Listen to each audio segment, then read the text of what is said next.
కృష్ణా జిల్లా కేంద్రమైన మచిలీపట్నానికి పూర్వ వైభవం తీసుకొచ్చేందుకు మరో అడుగు పడుతుంది.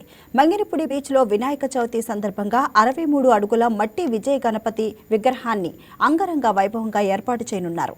మచిలీపట్నం సర్వతోముఖ అభివృద్ధిని కాంక్షిస్తూ ఈ మహా గణపతి ఉత్సవాలను నిర్వహిస్తున్నట్లు నిర్వాహకులు తెలిపారు. మచిలీపట్నం అభివృద్ధికి మంత్రి కొల్లు రవీంద్ర చేస్తున్న కృషికి తోడుగా మంగినపూడి బీచ్ను పర్యాటకంగా మరింత అభివృద్ధి చేయాలనే లక్ష్యంతో ఈ భారీ విగ్రహాన్ని ఏర్పాటు చేస్తున్నామన్నారు.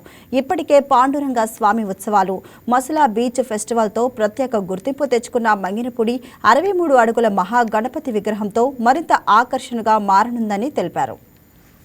మన తెలుగు రాష్ట్రాలే కాకుండా మిగిలిన వాళ్ళందరి దృష్టి కూడా ఇక్కడ బందరు మీద పడాలి.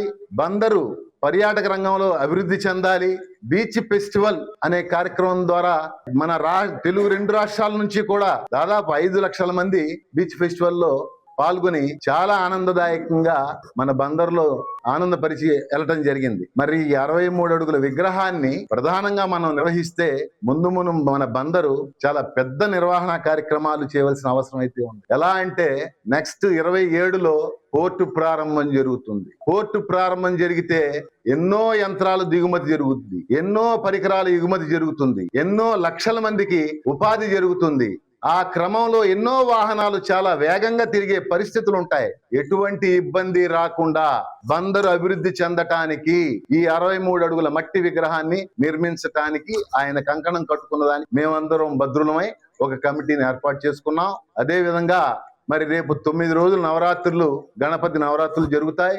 సుమారుగా రోజుకు 1 లక్ష మంది వరకు రావచ్చు అని చెప్పి మాకైతే ప్రాథమిక అంచనాలు ఉన్నాయి. దీన్ని ఈ 11 రోజులు కూడా నిర్విఘ్నంగా నిర్వహించి భవిష్యత్తులో కూడా దీన్ని కొనసాగించాలని, మరింత ముందుకు బందరు వెళ్ళటానికి, బందరు అభివృద్ధి చెందటానికి మరి ఈ గణపతి ఆశీస్సులు మన తెలుగు రాష్ట్రాల నుంచి అనేక ప్రాంతాల నుంచి కూడా వచ్చి విజయ గణపతి యొక్క ఆశీస్సులు పొందాలని, ఈ కార్యక్రమానికి ప్రతి ఒక్కళ్ళు సహకరించాలని, ప్రత్యేకంగా దీంట్లో ఆ 63 అడుగుల విగ్రహానికి కావలసినటువంటి మట్టి మన బందరు పరిసర ప్రాంతాల్లోనే ఒక రైతు పొలం నుంచి, ఒక తోట మాలి తోట నుంచి, ఒక గృహస్థుని యొక్క గృహం నుంచి ఏదైతే ఉందో ఆ మట్టిని సేకరించి ప్రతి ఒక్క ఇంటి నుంచి, ప్రతి ఒక్క వ్యక్తి నుంచి మట్టిని సేకరించి ప్రతి ఒక్క వ్యక్తి యొక్క కుటుంబం యొక్క ఇన్వాల్వ్మెంట్ ఆ గణపతి యొక్క విగ్రహం నిర్మాణంలో వచ్చేటట్టుగా ఏర్పాటు చేసి మనందరి యొక్క మట్టి ద్వారా ఆ విగ్రహం నిర్మించబడింది అనే సంతృప్తిని ప్రతి మనిషిలో